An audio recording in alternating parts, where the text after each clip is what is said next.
जादुई टीवी। सुनो, तुम्हारे बाबूजी तो कब के गुजर गए।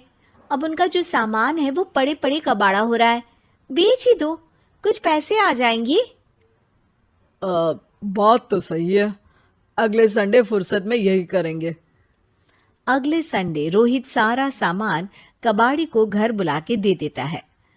तभी उसकी नजर बाबूजी की पुरानी टीवी पर जाती है, जो इतने सालों तक कूड़े में पड़ी थी, फिर भी चमचमा रही थी। टीवी तो देखो, जैसे एकदम नई हो। हाँ, बाबूजी को टीवी देखना बहुत पसंद था। उनका सपना था कि वो टीवी पे आए। एक बार मौका भी था जब वो अपने गांव के गाने सुनाने किसी चैनल पर जाने वाले थे, पर मैं और मेरा भाई लड़ पड़े और बाबूजी को घर पर ही रुकना पड़ा। चला के देखें क्या?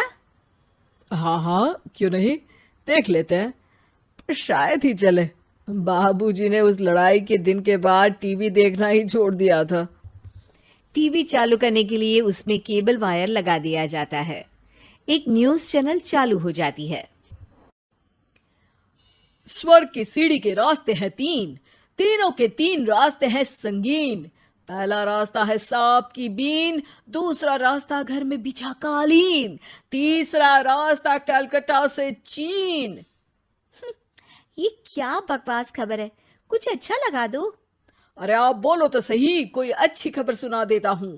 मेरा तो काम ही खबर देना है।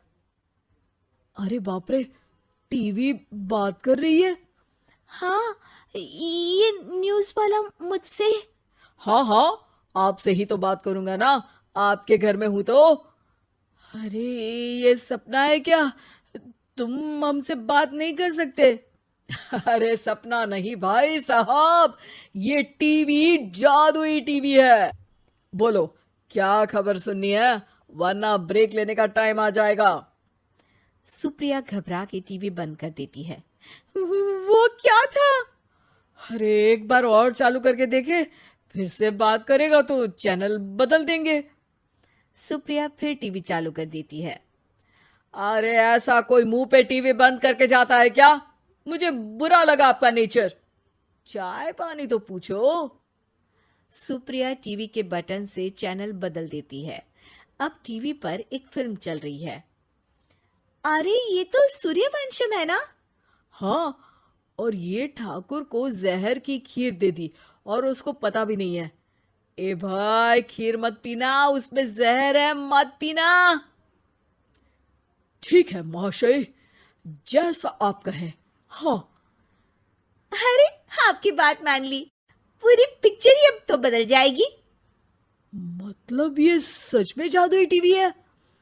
तभी वहां कबाड़ी आ जाता है। भैया, टीवी के 150 रुपए दूंगा, चलेगा? अरे 1.5 करोड़ में भी ना दे तुमको ये टीवी हम। अरे 1.5 करोड़ खरीदने को होते तो तुम्हारे घर में ये पानी चाय नहीं पीता, अंबानी या टाटा के घर बैठा कोल्ड कॉफी पीता। रोहित कबाड़ी का हिसाब करके उसे वहां से चलता करता है और अपने भाई शशिकांत को फोन लगा के बुलाता है। शशि थोड़ी ही देर में वहां पहुंच जाता है। क्या हो गया भैया? अरे बाबूजी का टीवी याद है? हाँ हाँ, जिसमें घुसे रहते थे हमेशा वो, और अपने को कुछ नहीं देखने देते थे। अरे वो अब जादुई टीवी बन गया है। भैया, आपकी बकवास करने की आदत अब तक नहीं गई। अरे आपके घर में बच्चे हैं, अब तो बड़ों जैसी बात करो। रोहित जाके टीवी चालू कर देता है। टीवी पर एक जादू का शो हो रहा है जिसमें एक जादूगर है। अब मैं अपनी टोपी में से कबूतर निकालूंगा। श्रिंग ब्रिंग शरिंग बम फोपा फुफी फुफा बाउ। टीवी से कबूतर निकलता है और शशिकांत के सर पर आकर बैठ जाता है। भैया, ये क्या हो रहा है? भैया इसे उड़ाओ। ए कबूतर, जा जा, कबूतर चल निकल। अब मैं टोपी में से सांप। सांप सुनते ही शशिकांत कांप जाता है और भाग के टीवी बंद कर देता है। भैया, सॉरी भैया, मैं समझ गया ये सच में जादुई टीवी है, पर एक बार और ट्राई करते हैं। पर भाभी, कोई दूसरा चैनल लगाओ। हाँ, जिसमें डर ना लगे। सुप्रिया टीवी चला देती है और न्यूज लगा देती है। अरे कितने दिनों बाद मुझे याद आया, बताइए क्या खबर सुनाओ। और ये नया आदमी कौन है? ये मेरा भाई है शशिकांत।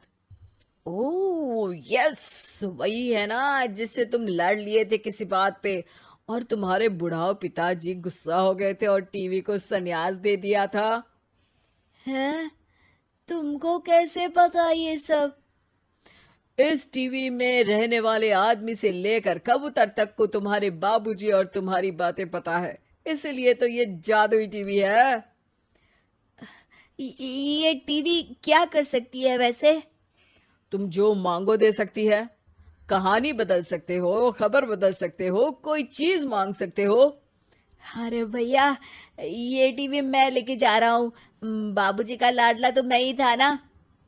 अरे ऐसे कैसे? मैं बड़ा बेटा था, अब तक मेरे घर में टीवी थी ना। अब तक कहाँ गए थे पिताजी के लाडले? तुम्हारी गलती का एहसास भी है। अरे भैया, ज्यादा ना बोलो वरना भूल गए आपके दांत तोड़ दिए थे मैंने उस लड़ाई में। मेरी बीवी के सामने मेरी बेइज्जती करता है। रुक। दोनों भाई हाथापाई पे उतर जाते हैं। रुक, बताता हूं तुझे कि कौन बड़ा है। अरे छोटे का दम तो देख लीजिए आप। ये खबर आपके बाबूजी को देता हूं। तभी टीवी अचानक बंद हो जाता है। अरे शायद टीवी नाराज हो गया। और लड़ लो, आए बड़े खली बनने।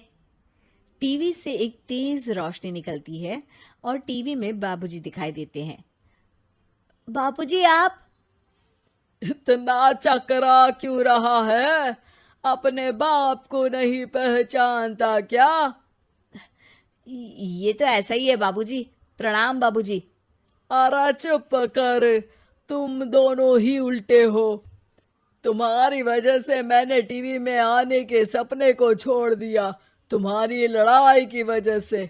और तो और, जितना मैं अपनी बीवी को नहीं देखता था उतना टीवी को देखता था, वो भी छोड़ दिया तुम दोनों की लड़ाई की वजह से। और अब मरने के बाद जब मैंने टीवी को जादुई टीवी बना दिया तो भी तुम इसका फल लेने की जगह लड़ रहे हो। अरे तुम तो लायक ही नहीं हो। अब तुमको बाबा जी का ठुल्लू भी नहीं मिलेगा। बाबूजी चले जाते हैं। टीवी बंद हो जाता है। रोहित और शशिकांत गिड़गिड़ा के टीवी के सामने हाथ जोड़ के बाबूजी को बुलाते हैं, पर टीवी सिर्फ धुआं निकालता रहता है।